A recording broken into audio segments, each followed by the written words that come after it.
Hello, my name is Medea. I am a women's health physiotherapist and I run Physio for Me. Today I'm going to be talking to you about continence and incontinence. So there's four main types which I want to go over, what they are, what might cause them, and things you can do to help. So the first one is known as stress incontinence. Now, this is the most common incontinence that most people experience. This is a physical stress. So this is not I'm having a stressful day stress. This is a physical exertion. So this can be something such as exercise, running, lifting a weight, or it can actually be an internal exhaustion such as coughing or sneezing, where the pressure inside the body is having to come out. And the main causes of this generally tend to be having poor control over your pelvic floor, already being quite weak. And so when this exertion this pressure is having to come out, it's just pushing through the pelvic floor because it's the weakest point that it connects it. And other reasons why it can be caused is if you have constipation, if you have a chronic cough, so if you have a existing respiratory problem for over a long period of time, or say if you've had a really bad infection or cold and you've been coughing and coughing and coughing, this is sometimes a secondary outcome of that. If you've had surgery recently, or if you have increased weight, so it's worth checking what your BMI is and to see whether actually that is within normal limits, or actually it would be recommended to work on that.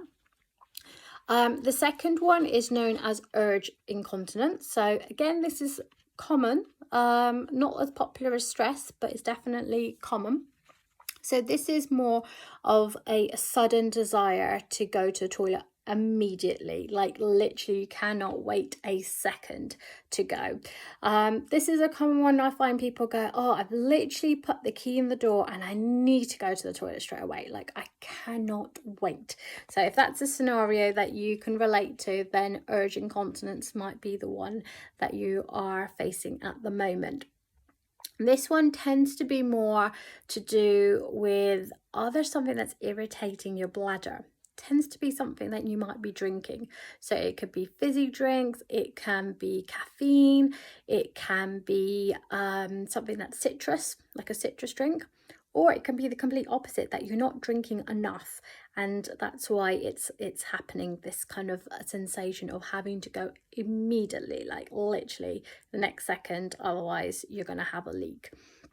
And this is generally because there's a loss or reduce of muscle strength in the pelvic floor as well.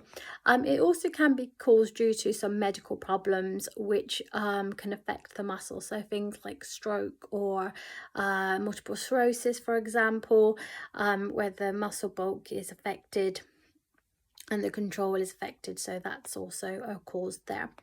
The third type of incontinence is what's known as mixed incontinence, and it is literally the above two. It's a combination of stress incontinence and urge incontinence combined together, so you have a mixed picture of both those symptoms. So the stress causes you to leak, but also you have an urgency to go as well.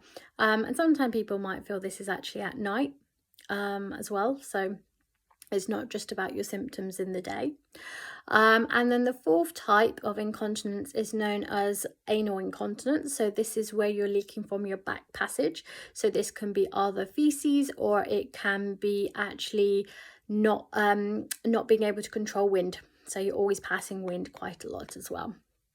So what can be done? Well, quite a lot of things actually.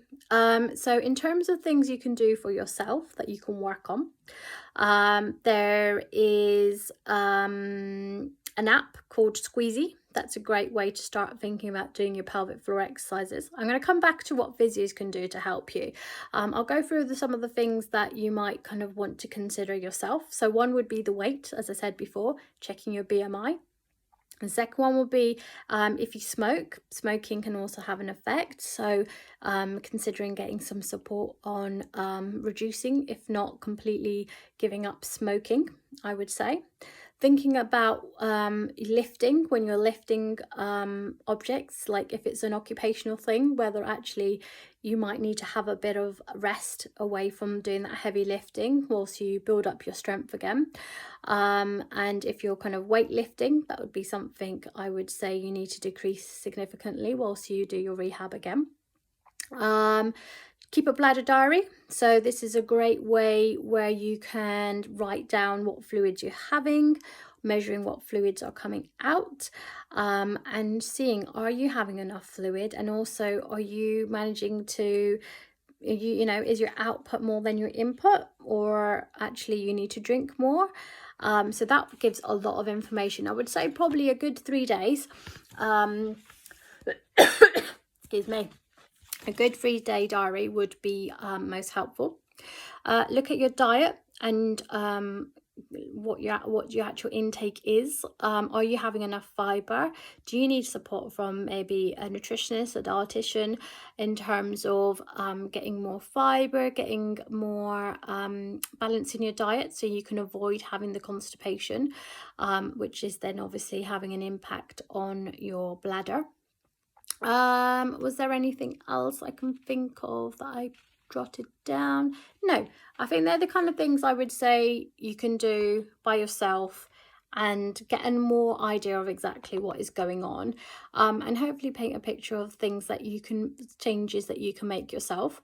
In terms of physiotherapy, we can teach you how to do your pelvic floor. If you watched my pelvic floor, my physio for prolapse video yesterday, I explained more on how to actually do your pelvic floor exercises, so that might be one worth to watch if you're not sure how to actually do your pelvic floor. Secondly, seeing us in person, we can examine how strong the muscles are, what they're actually doing, where they're working, how they're activating, what the muscle bulk is like, and we can really then target on strengthening those muscles. And yes, that can be from teaching you pelvic floor exercises, but also it can be through devices like electrical stimulation. So that's like a little device that you'd put in, and it gives a small little pulse of electricity, and it stimulates the muscles to activate and work. So sometimes people might find they either don't have any activation in these muscles, they just can't tune in on where they are, and this will kind of really help wake the muscle up, so then you can start doing the exercises yourself, because you're getting some kind of feedback. That brings me on to actually biofeedback. So this is where we can put a little device. So all these devices are kind of similar to like a size of a tampon, which would go in.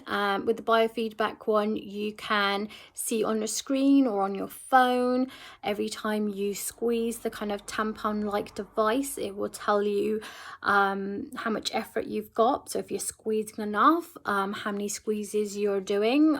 There's lots of devices around that, like games you can play using your phone, and it's all kind of connected by Bluetooth. So that's one form of biofeedback. Other biofeedback can be like having a little cushion underneath your back, and as you engage, it kind of gives us a pressure. So that's slightly more traditional biofeedback that some people might be used to. There's also weight, so going through different weighted tampons. So these are tampon devices, they're not actually tampons, and they're like a kind of bullet shaped, and as you get used to holding a different amount of weight, you know, you're kind of building up your strength. So it's kind of like a set program. We can also do ultrasound, look at where your pelvic floor is sitting when you're doing your pelvic floor exercises, actually see on the screen how the muscles are activating, how they're actually working. Is the left working the same as the right? Loads of information with ultrasound as well. And really devise the program kind of particular to you, really. I think the main thing is that you can say what your symptoms are, what scenarios you find yourself in. So for example, putting the key through the door causes you to have your urgency incontinence. So there's lots of queuing, there's lots of work we can do around getting over that kind of aspect of why is it that the key goes in and you need to do it. What do you need to do in that moment when that key is going in to stop you to need to go that instant, but gives you a bit more time to get in the house properly and then go.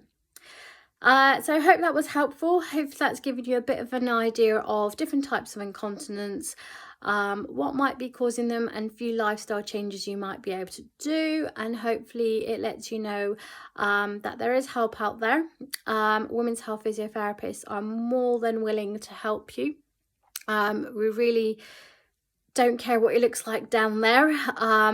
We just want to help you and improve your quality of life. So do not be afraid to get in touch with a women's health physio. And that goes for men and women. There are pelvic health physios. For me particularly, I only see women, but it is for men as well. So anyway, I hope you found that useful. Do get in touch if you have any more questions, and I'll try to help or point you in the direction of someone who can. And yes, thanks for watching.